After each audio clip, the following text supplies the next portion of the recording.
Hoje, então, nosso tema será sobre atividade física. A ausência da atividade física é considerada hoje o quarto maior fator de risco para a mortalidade no mundo. Ou seja, é algo assustador. A atividade física tem um papel muito importante na saúde e na longevidade, e claro que a sua prática regular pode aumentar a expectativa de vida em até 10 anos, segundo estudos que vêm sendo feitos.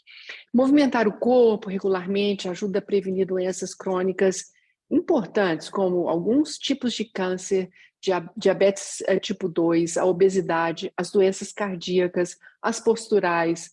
Há também uma melhora muito grande na saúde mental e na qualidade do sono.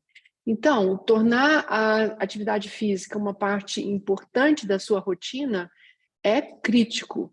Você precisa pensar nisso. E é por isso que é importante também encontrar um tipo de atividade física que você goste, que seja divertida, que se encaixe no seu estilo de vida, né? Esse é o caminho. Mas você pode se perguntar o quanto de atividade física é necessário? Eu acho que essa pergunta é importante e a gente vai começar a falar por ela, né? Assim, qual é a quantidade que você precisa ter?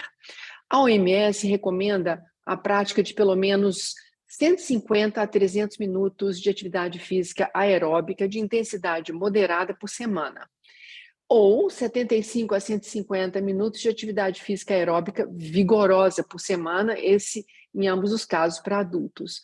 Recomenda-se, por exemplo, para adolescente já uma outra métrica, são pelo menos 60 minutos diários de atividade física moderada ou vigorosa, pelo menos por 3 vezes por semana. As mulheres grávidas e puerpérias também devem fazer atividade física, e nesse caso 150 minutos está perfeito.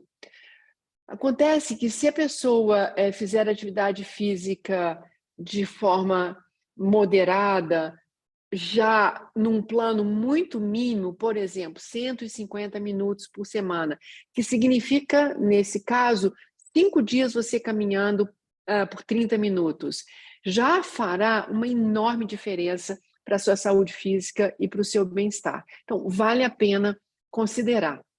Não é isso? Agora, eu queria falar para você um pouco da diferença entre atividade física e exercício físico.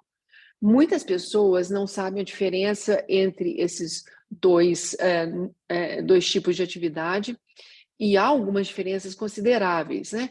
Então, vamos lá. Qualquer movimento que provoque uma contração muscular com gasto energético maior do que aquele que estava sendo gasto com seu corpo em repouso é considerado uma atividade física. Nesse sentido, muitas coisas são consideradas uma atividade física. Por exemplo, por esse ângulo, andar pela sala, andar no seu dia a dia, levantar da cadeira, andar pelo ambiente, movimentar-se quando você está, por exemplo, na sua cozinha, cozinhando, ou limpando a casa, ou arrumando a sua cama, andar com seus cachorros, andar em lugares públicos, andar pela cidade, enfim, isso que leva o seu corpo a algum movimento e com um pequeno gasto calórico já é considerado uma atividade física. O exercício físico é bem mais do que isso. O exercício físico é uma atividade física que vai ser agora planejada ou estruturada com base em um objetivo. Por exemplo, fazer caminhadas, fazer corridas, nadar, esportes de quadra, musculação. Então, os exercícios físicos ajudam a equilibrar e aumentar a musculatura, a massa muscular, reduzir o peso corporal, melhora a capacidade respiratória, diminui a pressão arterial e, claro, previne doenças crônicas, como nós havíamos falado. Então, esses exercícios físicos, que são atividades físicas estruturadas, eles podem ser classificados como de resistência aeróbica, por exemplo, corrida ou uma caminhada acelerada, de resistência muscular, por exemplo, um trabalho de academia, de flexibilidade, um trabalho, por exemplo, com yoga, de força e de velocidade, natação, outros esportes. Então, para que uma atividade física, entretanto, ou mesmo um exercício físico, produza os efeitos positivos sobre o corpo e a mente, é necessário muita atenção nisso, que haja continuidade por um período prolongado de tempo. Então, de pouco adianta você fazer uma atividade física ou se exercitar apenas de forma esporádica e eventualmente, né?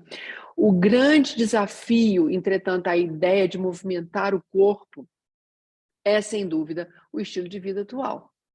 Eu não sei se vocês já pensaram nisso, mas as pessoas atualmente, elas estão acostumadas a estender a jornada de trabalho até tarde da noite, na maioria das vezes em posição monótona, assentada ou em pé por várias horas consecutivas, sem contar, claro, o estresse dos tempos atuais, que recai sobre o nosso corpo emocional, o estresse de trabalho, o estresse de relacionamento, o adoecimento mental, a fadiga, o burnout, que juntos colaboram para a piora da nossa condição física e mental e retroalimentam o mal dos tempos, que é o sedentarismo. Então, vamos falar um pouquinho sobre o sedentarismo.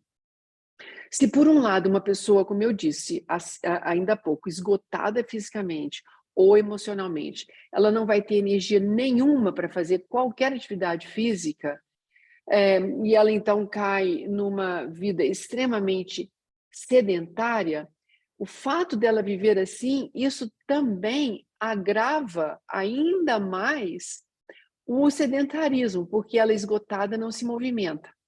Então, um esgotamento físico e emocional leva a uma ausência de movimento, que por si, em si, né, a ausência dessa atividade com o corpo provoca ainda mais esgotamento, agravando o quadro de imobilidade do nosso corpo. Para vocês terem uma ideia, houve um estudo recentemente publicado numa revista importante de cardiologia chamada Preventive Cardiology. Esse estudo foi feito por 45 anos, é um estudo longitudinal, com quase 800 homens. Ele foi conduzido pelo Departamento de Biologia Molecular e Medicina Clínica na Suécia. E esse estudo conclui alguns elementos importantíssimos para a nossa conversa hoje. Por exemplo, eles concluem que o estilo de vida sedentário está associado diretamente ao risco aumentado de diabetes, de doenças cardiovasculares, de AVCs e de morte. Então, AVCs são acidentes vasculares cerebrais. Então, definitivamente, o corpo humano foi feito para se movimentar, para se mexer. Quando ele fica parado, nós temos uma maior perda e uma decadência muito grande da nossa vitalidade e do nosso corpo. Um outro estudo de 2021 sobre o sedentarismo, com 48.440 pacientes adultos, vocês veem, são muitos pacientes, essa é uma casuística muito grande. Esses quase 48.500 pacientes foram diagnosticados com Covid-19, lá em 2021, e eles, então, foram estudar o que era o sedentarismo em relação a pessoas com Covid-19. Então, a pergunta desse estudo era: pessoas sedentárias têm uma piora no quadro? Então, os resultados são impressionantes. A necessidade, por exemplo, de hospitalização foi 2,26 vezes maior para pacientes sedentários com Covid. O outro dado muito importante é que o uso da UTI foi de 1,73 maior para esses mesmos pacientes. Já o número de mortes é quase 2,5 vezes maior para pacientes sedentários. Então, aqueles sedentários morreram 2,5 vezes mais por consequência da Covid-19 do que os não sedentários. Então, pense um pouco nisso. Acho que isso é importante a gente trazer para dentro, considerar, refletir sobre isso e olhar um pouco para a nossa vida e ver em que ponto eu estou. Então, a atividade física e os exercícios físicos, eles juntos, né, melhoram as condições da nossa vida de um modo geral, mas, em particular, ele melhora a qualidade do nosso sono reparador, que já foi tema do nosso blog, das nossas aulas anteriormente. Elas reduzem estresse, ela melhora substancialmente os marcadores para a saúde do coração e do cérebro, sem contar, claro, aquele aumento de sensação de bem-estar e de vigor que são causados pela liberação de endorfinas e de serotoninas pelo cérebro durante a atividade física. Então, eu acho que eu poderia resumir que a atividade física é um dos pilares mais importantes da medicina do estilo de vida, e ela facilita em muito o ajuste de outros pilares, como o sono, como o relaxamento, né, e como a alimentação. O próximo artigo nosso, que será também desdobrado em vídeos e o nosso podcast, vai ser sobre alimentação, hábitos alimentares e como tornar a alimentação uma alavanca importante para a nossa longevidade e felicidade. Então, considerem tudo que a gente conversou aqui, pense se você não poderia introduzir um elemento simples, mínimo de atividade física na sua vida, para que você faça essa roda da longevidade e da sua saúde, dar uma girada positiva para a gente poder, para que nós possamos realmente viver muito mais e melhor, tá certo? A gente se encontra na próxima semana para a gente falar sobre alimentação. Abração!